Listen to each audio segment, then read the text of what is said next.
और ये खबरें चलाते हैं। देखिए, जब भी कभी मुज़ाकरात की खबर आए ना और ये कहा जाए बार बार कि जनाब मुज़ाकरात शुरू हो रहे हैं, बातचीत करने में दिलचस्पी रखी जा रही है, और साथ ये भी कहा जाए कि हुकूमत को कोई डेडलाइन दी जा रही है, हुकूमत की हालत पतली हो रही है, या हुकूमत के अंदर कोई टीम में तब्दीलियां होने जा रही हैं, या माशी टीम तब्दील हो जाएगी, या कोई वंडर बॉय आ जाएगा, ये चीजें जब भी आप होती हुई देखें तो आप एक बात समझ जाएं कि कोई अवामी एहतजाज होने जा रहा है जिसके नतीजे में हुकूमत और एस्टेब्लिशमेंट परेशान है और वो उससे निपटने के लिए एक माहौल बना रहे हैं।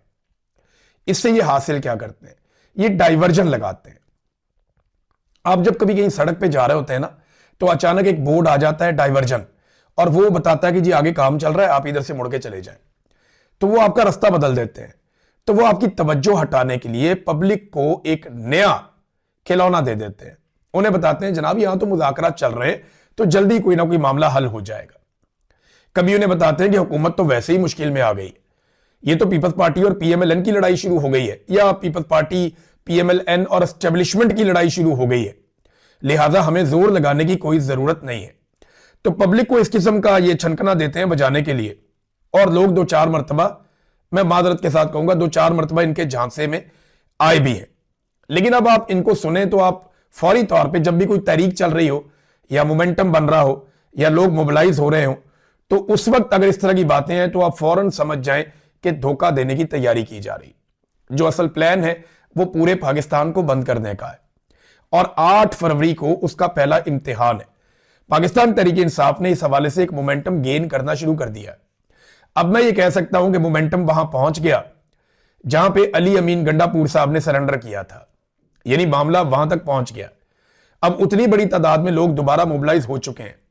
अब इस तादाद को बढ़ाना है, इसको दुगना करना है। क्या ये जो मौजूदा टीम है वो कर पाएगी?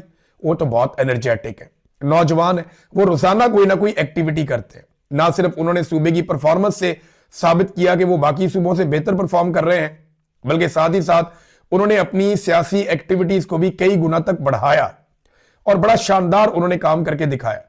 बड़े घाघ और पुराने सियासतदानों का इन्होंने मुकाबला किया नौजवानों की इस टीम ने, और इमरान खान साहब ने इस टीम पर भरोसा भी किया है। अब जनाब जो हरिपुर के मनाजिर हैं वो तो ये बता रहे हैं कि खैबर पख्तूनख्वा एक मरतबा फिर तैयार है। याद रखिएगा, जब ये क्राउड मालाकंड जाएगा ना, फिर आपको पता चलेगा, क्योंकि मालाकंड एक ऐसी जगह है जहां पे बहुत ताकत है पाकिस्तान तहरीक इंसाफ के पास। हजारा वो डिवीजन है, या एबटाबाद, हरिपुर, जहां पे पीएमएलएन कहीं ना कुछ बाकी है। वो इलेक्शन तो नहीं जीत पाएंगे, नवाज शरीफ खुद यहां से इलेक्शन हार गए, लेकिन किसी ना किसी सूरत में कुछ ना कुछ उनकी बाकियात हैं वहां पे। फॉर्म 47 ना मिले तो इलेक्शन नहीं जीत सकते, लेकिन फिर भी आप ये कह सकते हैं कि वो वहां एग्जिस्ट करते हैं। मगर दूसरी जानिब जो वहां से रिस्पांस मिला पाकिस्तान तहरीक इंसाफ को या सुहेल अफरीदी को, अब प्लान उनका यह है कि पूरा पाकिस्तान बंद करना है। वो जब कहते हैं ना कि हर चौक डी चौक, तो इसका एक मतलब है। इसका मतलब है कि अब डी चौक जाने की जरूरत नहीं है, हर चौक को डी चौक बनाने की जरूरत है। आप पाकिस्तान के हर चौक में बैठ जाएं, हर जगह पे निकल के बाहर आ जाएं, और पाकिस्तान के अंदर जो है वो काम रोक दे पब्लिक। यानी प्लान ये है कि पाकिस्तान में काम रोक दिया जाएगा और पब्लिक कहेगी जी हम काम नहीं करते, हम ये बैठे हुए, जब तक आप मुल्क को सीधा नहीं करते ना, आप काम करने नहीं दे रहे, आप काम चलने नहीं दे रहे, एक एक करके हम सबको मार रहे हैं, तो हम इकट्ठे होके आ गए, इकट्ठे ही मार दो। तो मार तो नहीं सकता कोई इतनी बड़ी तादाद में, करोड़ों लाखों लोगों को। तो लोग जब अपने अपने इलाके पर निकल के बैठते हैं ना, तो एसएचओ की, थानेदार की कभी भी जरूरत नहीं होती कि वो लोगों के सामने आ जाए। मुझे अच्छी तरह याद है, लाहौर शहर के अंदर जब अपनी गली में, अपने मोहल्ले में लोग निकलते हैं ना, तो पुलिस की जरूरत नहीं होती वहां पे आके मुदाखलत करने की। तो जब हर गली में, हर मोहल्ले में, हर इलाके में, हर चौक में डी चौक बनेगा और लोग निकलेंगे, जैसा कि पाकिस्तान तहरीक इंसाफ का एक प्लान है, तो फिर ये रियासत के पास किसी किस्म की गुंजाइश रहेगी नहीं। ये करेंगे क्या? ये सबसे पहले इंटरनेट बंद करेंगे। लोग जो है वो केबल वाला इंटरनेट इस्तेमाल करना शुरू कर देंगे, जिसको आप पीटीसीएल कहते हैं, या दूसरा इंटरनेट, लोग वो इस्तेमाल करेंगे। उसके बाद ये दूसरे मरहले में वो वाला इंटरनेट भी बंद कर देंगे। वो इंटरनेट बंद होने के बाद कम्युनिकेशन तकरीबन खत्म हो जाएगा। सिर्फ लाइनिंग वाले फोन अगर कहीं चल रहे होंगे तो चल रहे होंगे। तो कम्युनिकेशन खत्म होने का नुकसान सिर्फ लोगों को नहीं होगा, लोग तो बैठे रहेंगे या लोग इंतजार करते रहेंगे। तो क्योंकि कोई मारधार तो पाकिस्तान में हो नहीं रही, लोग पुरअमन एहतजाज कर रहे हैं। अगर लोग घर भी चले जाते हैं, कम्युनिकेशन खुलती है, फिर बाहर आके बैठ जाएंगे। तो इनके पास इसका हल ही कोई नहीं है। पुरअमन एहतजाज से बड़ा बदला ही कोई नहीं कि आप पाकिस्तान को बंद करें। अगर ये पूरे पाकिस्तान में मुकम्मल तौर पे इंटरनेट बंद कर देते हैं तो पाकिस्तान की तमाम एटीएम मशीनें, तमाम पाकिस्तान के बैंक, तमाम पाकिस्तान के अंदर जितने भी लोग पूरी दुनिया के साथ कनेक्टेड हैं, वो कनेक्टिविटी खत्म हो जाएगी। सिक्योर लाइनें एक दो हैं जो गवर्नमेंट और एस्टेब्लिशमेंट के पास हैं, उनके जरिए से वो राब्ते में तो रह सकते हैं बैनुल अक़वामी तौर पे, लेकिन पाकिस्तान के मीडिया के पास भी इंटरनेट नहीं होगा, पाकिस्तान के सोशल मीडिया के पास भी इंटरनेट नहीं होगा, और एक अजीबोगरीब सूरत-ए-हाल पाकिस्तान में पैदा हो जाएगी। इस सूरत-ए-हाल को कोई भी हुकूमत 4-5 दिन से लंबा नहीं खींच सकती। अभी ईरान ने कुछ अरसा खींचा, लेकिन साथ ही उन्हें वो खोलना पड़ गया। जैसे ही उन्होंने मुजाहरों पर कंट्रोल किया, उन्हें खोलना पड़ गया। लेकिन ईरान में पुरतशद्दुद मुजाहरे हो रहे थे और बाहर से स्पॉन्सर्ड थे।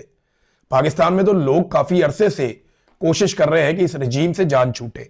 तो ये है वो प्लान कि हर चौक डी चौक। तो जबरदस्त किस्म का रिस्पॉन्स मिला है पाकिस्तान तहरीके इंसाफ को, खास तौर पे हजारा में, एबटाबाद में, हरीपुर में। और लोगों की अगर आप तस्वीर देखें या मनाजिर देखें तो आपको आइडिया हो जाता है कि तहरीके इंसाफ किस तरफ जा रही है और मोमेंटम किस तरह बन रहा है। दूसरा नाजरीन, जो वोटर की उम्र को लेकर कमरुज़्ज़मान कायरा साहब का भी एक बयान आ गया। यानी पीएमएलएन और उनके साथी और उनके रिपोर्टर्स वही तो बात कर रहे हैं, बार बार कर रहे हैं, और ये तजवीज़ बाकायदा ज़ेरे गौर है कि वोटर्स की जो उम्र की हद है उसको बढ़ा दिया जाए, 18 साल से बढ़ा के उन्हें कर दिया जाए 25 साल। देखिए, इस हिसाब से एक अजीबोगरीब काम हो जाएगा। बहुत सारे वोटर ऐसे होंगे जिन्होंने 2024 में वोट डाला, लेकिन अगले इलेक्शन में वो वोट नहीं डाल पाएंगे। फर्ज करें इलेक्शन आ जाता है 27 में, 28 में या 29 में, जब भी आता है, वो जब भी अगला इलेक्शन आएगा वो वोट नहीं डाल पाएंगे। जिन्होंने 2024 में वोट डाला वो 2026, 27, 28, 29 जब भी इलेक्शन होगा उसमें वोट डालने के अहल नहीं रहेंगे। और ये लाखों की तादाद में नौजवान होंगे जो 18 साल 19 साल के थे, उन्होंने वोट डाल दिया था, लेकिन अब वो 22-23 साल के होने के बावजूद वोट नहीं डाल सकते क्योंकि ये 25 साल तक लेकर जाना चाह रहे हैं। पीपल्स पार्टी भी इसकी हमायत में आ गई। कमरुज़्ज़मान कायरा साहब ने कहा जी 18 साल के नौजवान के सियासी शऊर पे उन्होंने सवाल उठाया कि ये तो मंशूर तक नहीं पढ़ते, तो ये कैसे फैसला करते हैं, हम भी इस उम्र से गुजरे हैं। तो कमरुज़्ज़मान कायरा साहब, मैं आपको 2 चैलेंजेस करता हूं। नंबर 1, बिलावल जरदारी की उम्र कितनी थी जब उसको एक पर्ची के ऊपर आपने अपनी पार्टी का चेयरमैन बना लिया था? बताएं ना जरा। आपने तो पूरी की पूरी एक पॉलिटिकल पार्टी एक कम उम्र नौजवान के हाथ में थमा दी थी। उसकी उम्र तो 25 साल नहीं थी, आपने पूरी पार्टी उसको दे दी थी एक ऐसी पर्ची के ऊपर जिसकी कोई क्रेडिबिलिटी भी नहीं है। और आप कह रहे हैं कि आपका नौजवान सियाना है और कौम के नौजवान जो है वो गुमराह हैं, उनको कुछ नहीं पता। मैं चैलेंज करता हूं कि बहुत सारे एमएनएस और एमपीएस के उम्मीदवार भी अपनी अपनी पार्टियों के मंशूर के बारे में कुछ नहीं जानते, उन्हें पता ही नहीं है। और बहुत सारे पाकिस्तान में ऐसे लोग हैं जो एक जमात भी नहीं पढ़े हुए, जो कभी स्कूल में नहीं गए, तो वो तो मंशूर पढ़ ही नहीं सकते। तो क्या ऐसे लाखों करोड़ों लोग जो हैं उनके वोट खत्म कर दिए जाएं क्योंकि ये मंशूर नहीं पढ़ सकते, चाहे उनकी उम्र 40 साल या 50 साल हो? तो ये जो बूमर्स है ना, जितने भी ये नौजवानों से जान छुड़ाना चाहते हैं, ये मैदान से भागने वाली बात है। जब मुकाबला ना करो तो मैदान से ही भाग जाओ। यानी जिसका मुकाबला आप नहीं कर सक रहे, आप कहिए इसके साथ खेलना ही नहीं हमने, इसको वैसे ही मैदान से बाहर निकाल दो। तो क्योंकि ये नौजवानों का मुकाबला नहीं कर पा रहे, उनके सवालों के जवाब नहीं दे पा रहे और उनके शऊर को फेस नहीं कर पा रहे, लिहाजा तरीकेकार ये निकाला है कि इनको ही बाहर निकाल दो, हम इनके बगैर मैच खेलेंगे। ये नौजवान आपको मैच खेलने ही नहीं देंगे, ये आपकी वोट दुर्गत बनाएंगे कि आपको लग पता जाएगा। अपने घर में झांकिए, 18 साल, 16 साल, 17 साल, 19 साल के बच्चों से बात कीजिए, वो आपको बताएंगे कि सियासी शऊर क्या होता है। यहां बरतानिया में ये नया कानून लेकर आ रहे हैं, रिफॉर्म्स लेकर आ रहे हैं कि हम 18 साल से वोटर की उम्र 16 साल करने जा रहे हैं, क्योंकि नौजवानों में बहुत शऊर है। हम चाहते हैं कि नौजवान वोट डाले और वो हुकूमत बनाने में अपना रोल प्ले करे, क्योंकि इनके अंदर बड़ी एनर्जी है। अब पाकिस्तान में इसी एनर्जी को नेगेटिव साइड पे लेकर जा रहे हैं। तो एक के बाद एक ये डाइवर्जन लगाते हैं, लेकिन कोई चीज काम नहीं आ रही। कोट लखपत जेल से अचकजई साहब के लिए एक पैगाम भी आया, वो भी मैं आपके सामने रख देता हूं। और ये पैगाम जो है वो शाह महमूद कुरैशी साहब ने, डॉक्टर यास्मीन राशिद साहिबा ने, सेनेटर एजाज अहमद साहब ने और उमर सरफराज चीमा साहब ने और मियां महमूद रशीद साहब ने ये कोट लखपत जेल से एक पैगाम भेजा है। इन्होंने खत लिखा और कहा, जी हम दिली मुबारकबाद देते हैं आपको अचकजई साहब को, और हम तवक्को करते हैं कि अपनी फहम फरासत को इस्तेमाल में लाते हुए चेयरमैन पाकिस्तान तहरीक इंसाफ इमरान खान साहब की रहनुमाई में जमहूरियत और आइन की असल शक्ल में बहाली, कानून की हुक्मरानी, अदलिया की बालादस्ती, अवाम और सियासी कारकुनों के बुनियादी हकूक की हिफाजत का फरीजा आप सरंजाम देंगे। गुज़िश्ता 4 साल से मुल्क जिस दलदल और माशी बदहाली में घिरा हुआ है, इससे निकालने के लिए वसी तर मुशावरत करेंगे। मुशावरत बहुत बड़े पैमाने पर करनी चाहिए अचकजई साहब को। कोशिश करनी चाहिए कि उनकी अडियाला जेल में भी मुलाकात हो, कोट लखपत जेल के अंदर जो लोग कैद हैं उनसे भी मुलाकात हो, और तमाम लोगों से वो मुलाकातें करें। तहरीक तहफ़्फ़ुज़ पाकिस्तान के प्लेटफॉर्म से, अपोजिशन लीडर के तौर पे, अगर हुकूमती जमातों से भी मिलना पड़ता है, बात करनी पड़ती है, अगर उनकी नवाज शरीफ से भी मुलाकात हो जाती है तो बुरी बात नहीं है। यानी बात तो इसी पे होनी है ना कि एस्टेब्लिशमेंट को वापस भेजो, पाकिस्तान में मैंडेट का एहतराम करो, चीजों को वापस ठीक कर लेते हैं। आपने बहुत सियासी इंतकाम ले लिया, अब पाकिस्तान को आगे बढ़ने दें, वरना पाकिस्तान तो आगे नहीं बढ़ रहा, 1 इंच भी नहीं बढ़ रहा। तो ये इन्होंने एक लेटर लिखा महमूद खान अचकजई साहब को और उनसे उम्मीदें वाबस्ता की हैं इन सब लोगों ने। नाज़रीन, एक और चीज हो रही है पंजाब में, खास तौर पे ये बसंत करवाना चाह रहे हैं। मैंने आपको पहले भी बताया था कि जनाब गुड्डी शुड्डी उड़ाएंगे, बसंत करेंगे। बड़े लंबे अरसे से इस त्यौहार के ऊपर पाबंदी है। वजह यह थी कि जब हम लोग छोटे होते थे और पतंगबाजी करते थे ना, तो बड़ी कच्ची डोर होती थी। यानी मैं क्योंकि वहां पे सारी जिंदगी हम पल के बड़े हुए लाहौर में, तो हम जब ये पतंगबाजी करते थे ना तो अक्सर डोर टूट जाती थी। जरा सी पतंग वजनी होती थी, हवा तेज चलती थी, डोर टूट जाती थी, कच्ची डोर होती थी और बड़ा मजा आता था। उस वक्त किसी का गला नहीं कटता था। जैसे ही किसी के सामने डोर आती थी वो हाथ ऐसे मारते थे, डोर टूट जाती थी। हमें अपनी पतंग को टूटने से बचाने के लिए काफी डोर छोड़नी पड़ती थी। इसको पंजाबी की जबान में वो दमियां लगाना कहते थे। तो अक्सर गुड़ियां टूट जाती थी, लेकिन फिर आहिस्ता आहिस्ता चाइना से धागे आना शुरू हुए, कुछ इंडिया से धागे आना शुरू हुए और इतने मजबूत धागे आ गए कि आप उनके साथ ईंट बांध के घसीट लें, 2 ईंटें बांध के घसीट लें, फिर पतंगे टूटना बंद हो गई। हवा तेज होती थी, पतंग हवा में फट जाती थी, लेकिन वो टूटती नहीं थी, इतनी मजबूत डोरे आ गई। अब जब किसी के गले के सामने ये डोर आती थी तो वो जो मर्जी करता रहे, तोड़ता रहे, ये टूटती नहीं, हाथ से टूटती नहीं, दांतों से भी नहीं टूटती। बाद औकात ऐसी डोरें आ गई, केमिकल वाली डोरें भी आ गई। उनकी वजह से लोगों के गले कटना शुरू हो गए। पहले कोशिश की गई कि इन डोरों पे पाबंदी लगाई जाए, लेकिन जब नहीं लग पाया तो फिर हुकूमत ने पाबंदी लगा दी पतंगबाजी पे। परवेज इलाही साहब ने पाबंदी लगाई, उसके बाद शहबाज शरीफ साहब ने इस पाबंदी को जारी रखा, उस्मान बुज़दार साहब ने भी ये पाबंदी जारी रखी। अब मरियम नवाज साहिबा को एक कहीं से ख्वाहिश का इजहार किया गया है। आपको पता है किसकी ख्वाहिश मानती है वो? तो ख्वाहिश ये आई है कि जनाब बसंत मनाई जाएगी और इसके पीछे आइडिया ये है कि नौजवानों की डाइवर्जन लगाई जाए, नौजवानों की तवज्जो एक फेस्टिवल की तरफ की जाए, एक त्यौहार मनाया जाए और उस तरफ नौजवानों की तवज्जो कर दें, ताकि एक बसंत का फेस्टिवल आए, सारे कहें जी कमाल कर दिया इन्होंने, और फेस्टिविटी में चले जाएं। तो ये जो दिन होंगे एहतजाज के, जिसमें मोमेंटम बन रहा होगा, उसमें हम बसंत करके तो तवज्जो लोगों की इस तरफ कर देंगे और एक त्यौहार पूरी दुनिया को दिखाएंगे कि देखें जी पंजाब में कितना कमाल काम हो रहा है। अब ये तो है इनकी ख्वाहिश। अदालत के अंदर इन्होंने 27 किस्म की इन्होंने नुकात बताए अदालत में कि ये हमारा सिक्योरिटी प्लान है, हम बहुत सारे रिक्शे लाएंगे, हम बहुत सारा जो है वो लोगों को तारे प्रोवाइड करेंगे, सिक्योरिटी करेंगे, पाबंदियां लगाएंगे, हम गला नहीं कटने देंगे। ये इनका दावा है, अल्लाह करे ऐसा ही हो। लेकिन अगर बसंत हो जाती है तो इन्हें पूरे पंजाब की पुलिस को लाहौर में और जो बसंत का इलाका है वहां पे लाना पड़ेगा और इस बात का इन्हें ध्यान रखना पड़ेगा कि कोई इमरान खान के नाम वाली, कैदी नंबर 804 वाली या पाकिस्तान तहरीक इंसाफ के झंडे वाली पतंग हवा में ना आए। क्योंकि मेरी इंफॉर्मेशन के मुताबिक बेशुमार पतंगबाज ऐसे हैं जो पाकिस्तान तहरीक इंसाफ को पसंद करते हैं और लाहौर जहां पे ये फेस्टिवल करवाना चाह रहे हैं वहां पे लोग पागलों की तरह इमरान खान साहब को फॉलो करते हैं। लाहौर के 44 हलकों में से 41 हलकों में पाकिस्तान तहरीक इंसाफ फॉर्म 45 के मुताबिक जीती है। सिर्फ 3 हलकों में पीएमएल-एन को कामयाबी मिली है, यानी 10% के करीब वो बाकी बचे हैं, बाकी पीटीआई है, बहुत तगड़ी है लाहौर में। तो ये कैसे रोकेंगे? ये मुमकिन नहीं है। गुंजान आबाद शहर है, हर तरफ इतनी आबादियां हैं, हर छत पे पुलिस चढ़ नहीं सकती, ये मैनेज ही नहीं कर पाएंगे। इतने बड़े पैमाने पर पाकिस्तान तहरीके इंसाफ की कंपेन चलेगी, आप हैरान हो जाएंगे।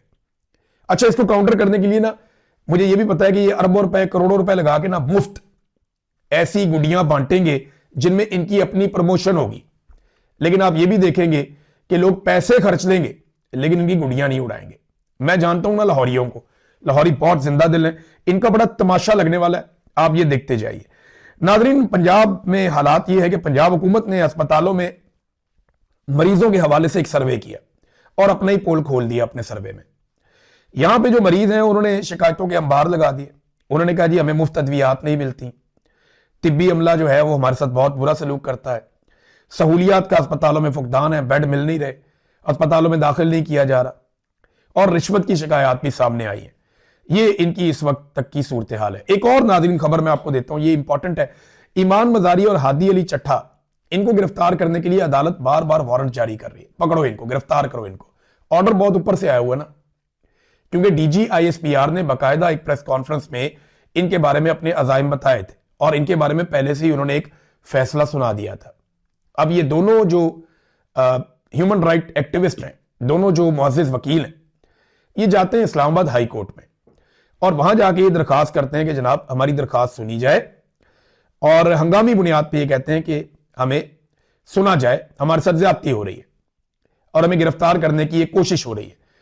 तो ये दरखास्त लगी नहीं रही, ये हंगामी दरखास्त है, जिस दिन आती है उसी दिन लगती है, जुम्मे को भी नहीं लगी, हफ्ते को भी नहीं लगी, और अब पता चल रहा है कि पीर वाले दिन के लिए जो रोस्टर बना है उसमें भी नहीं है। यहां से आप अंदाजा कीजिए कि अदालतों को कैसा कंट्रोल कर दिया गया है। यानी एस्टेब्लिशमेंट ये फैसला करती है कि किसकी दरखास्त इस्लामाबाद हाई कोर्ट में लगनी है और किसकी नहीं लगनी। मैं अपने सोर्स से बात कर रहा था इमरान खान के केस के बारे में, तो मैंने उनसे पूछा था कि ये जो ऑडियो तैयार हो रही है इमरान खान के बारे में, या हुई है या हो रही है, जो काम आप कर रहे हैं या जो काम वो लोग कर रहे हैं, ये ऑडियो आप कहीं कोर्ट में भी पेश की जाएगी? उन्होंने कहा जरूरत ही नहीं है, इमरान खान को कोर्ट में पेश करने की कोई चीज जरूरत ही नहीं है। इमरान खान को जेल में रखने के लिए अदालत को कुछ देने की जरूरत नहीं है, सिर्फ अदालत को हुक्म देने की जरूरत है। अदालत वही करेगी जो उन्हें कहा जाएगा। ये तो सिर्फ पब्लिक परसेप्शन के लिए ऑडियो जो है वो उसके ऊपर काम हो रहा है, और वो ऑडियो अब कुछ लोगों को सुनवाई जाएगी या सुनवाई जा चुकी होगी, अभी कुछ दिनों में आपको कंफर्मेशन आ जाएगी। अच्छा, इंजीनियर मोहम्मद अली मिर्जा ने एक बड़ा अजीब काम किया। जब जीशान ने इंजीनियर को कहा कि मैंने आपकी रिकॉर्डिंग कर ली, जो आप लोगों ने मुझे सवालात फीड करने की कोशिश की इमरान खान के बुग़्ज़ में उसके खिलाफ, यानी आप लोगों ने इमरान खान के खिलाफ मजहबी नौइयत के घटिया सवाल मुझे फीड करने की कोशिश की, मैंने आपकी वो कॉल रिकॉर्ड कर ली। तो इंजीनियर साहब ने कहा आपकी तरबियत ही गलत हुई है, मां बाप तक पहुंच गए, ये कहा आपको ये करना ही नहीं चाहिए, ये इखलाक से गिरी हुई हरकत है, आपको इसकी इजाजत नहीं है, ये बातें करते रहे। लेकिन वही इंजीनियर एक और बयान में क्या कहता है, एक और बयान में कहता है कि इमरान खान साहब की वो ऑडियोज आ गई ना तो पता चल जाएगा कितना डट के खड़ा है। यहां नहीं कह रहा कि गैर इखलाकी काम है, यहां नहीं कह रहा कि एस्टेब्लिशमेंट के मां बाप ने उनकी गलत तरबियत की है इन जर्नैलों की जो कॉलें रिकॉर्ड कर रहे हैं जेल के अंदर, वहां नहीं कह रहा। अंदाजा करें, जब अपनी कॉल रिकॉर्ड हो गई तो मेयार कुछ और बना लिया, जब कॉल रिकॉर्ड हो गई, इमरान खान की बातचीत रिकॉर्ड हो गई, वहां पे मेयार कुछ और बना लिया। वहां क्या इमरान खान से पूछ के रिकॉर्ड कर रहे हैं? ऐसा तो नहीं है। और खुद की है 2 नंबरी, इमरान खान तो करता है ना बातें, और ये नजम सेठी कह रहे जी वो तो डट के खड़ा है, पीछे नहीं हट रहा। और नजम सेठी ने यह भी बताया, नजम सेठी किसका आदमी है, किनके साथ उनके ताल्लुकात है, सब जानते हैं। तो नजम सेठी साहब ने क्या बताया? उन्होंने बताया कि जो अमेरिका से लोग आए थे वो भी इमरान खान को मिलवाए गए, 2.5 घंटे इमरान खान के जाके लोग मिलते गए हैं और इमरान खान इनकार करते रह गए, मैं कोई डील नहीं करता भाई इनसे। इंजीनियर साहब ऐसा बता रहे हैं जैसे कि बहुत फ्रस्ट्रेशन है, और इमरान खान तो कह रहे हैं जी डील करो डील करो। ये कोई और पिक्चर दे रहे हैं, वो कोई और पिक्चर दे रहे हैं, और दोनों एक ही तरफ से आए हुए हैं। अजीब कंफ्यूजन पैदा की हुई है। इंजीनियर साहब जो है ना वो विकेट के दोनों तरफ खेलना चाह रहे थे, लेकिन बहुत बुरी तरह क्लीन बोल्ड हुए हैं और अपनी क्रेडिबिलिटी भी उन्होंने वाड़ ली है। एक दिन एक बात करते हैं, दूसरे दिन दूसरी बात करते हैं, तीसरे दिन तीसरी बात करते हैं। जो आदमी अपनी जुबान पे खड़ा ना रह पाए उसकी क्या क्रेडिबिलिटी है। यानी सियासत में आके ना अपना बेड़े ही गर्क कर दिया। बहरहाल चले, मर्जी है उनकी, जो मर्जी करे अपने साथ। डोनाल्ड ट्रंप ने ग्रीनलैंड पे कब्जा करने का हतमी फैसला कर लिया। वहां भी बड़ी बादनियात है, कभी डिटेल में बताऊंगा कि ग्रीनलैंड में क्या क्या है और किसको क्या चाहिए। लेकिन अपने अहम तरीन जो नेटो के इत्तेहादी हैं जिन्होंने इसकी मुखालफत की है, ट्रंप ने उनके ऊपर जून से 10% इजाफी टैरिफ आयद कर दिया। नेटो के इत्तेहादी हैं कौन कौन? फ्रांस, बर्तानिया, Germany, Denmark, Norway, Sweden, Netherland, Finland और भी ममालिक हैं। इनके ऊपर जनाब उन्होंने 1 जून से 25% तक इनका टैरिफ हो जाएगा, 10% मजीद लगा दिया इनके ऊपर। तो अब ना दुनिया थोड़ी सी चेंज हो रही है। यूरोप अमेरिका के ऊपर बहुत इन्हिसार करता था, लेकिन डोनाल्ड ट्रंप ने बहुत सारी चीजों को आने के बाद बदल दिया है। अब यूरोप ये भी सोचना शुरू हो गया कि उधर चाइना बहुत बड़ी ताकत है, रशिया उसके साथ अच्छे ताल्लुकात बना रहा है। हम अमेरिका के टोकरी में अपने सारे अंडे डाल के बैठे हुए हैं और अमेरिकन जो हैं वो अब हमें कुछ बातों पे अमेरिकन प्रेसिडेंट आंखें दिखा रहे हैं। अब क्या ये अमेरिकन एस्टेब्लिशमेंट की भी पॉलिसी है? देखिए, बहुत सारे सवालात यहां पे जन्म ले रहे हैं। बड़ी इंटरेस्टिंग सिचुएशन आ गई और डोनाल्ड ट्रंप को अब जो भी चीज नजर आती है ना, वो सिर्फ अमेरिकी मफाद देखते हैं। वो नहीं देखते कि ये जनाब मफाद किसी और मुल्क का है, कोई इत्तेहादी मुल्क है, कोई दोस्त मुल्क है। वो ये नहीं देखते। वो ये देखते हैं जनाब कि अगर फायदा अमेरिका का हो रहा है ना किसी चीज में, तो उसके लिए डोनाल्ड ट्रंप किसी भी लेवल तक जाते हैं। अब ये फिलहाल ये चीजें हो रही हैं, इसके साथ हम इसके ऊपर हम नजर रखेंगे, चीजें आपके साथ शेयर करेंगे। सियासत.pk का नाजरीन दफ्तर बिलाखिर बंद हो गया। जुल्म और जबर की एक और दास्तान लिखी गई है, यह हमारे दिल पे लिखी गई है। हम इसे याद रखेंगे और भूलने उनको भी नहीं देंगे जिन्होंने यह दफ्तर हमारा एक और बंद करवा दिया है। और मजीद खबरें अगले वीलॉग में देता हूं। अब तक के लिए इतनी, अपना ख्याल रखिएगा, अपने चैनल का भी। अल्लाह हाफ़िज़।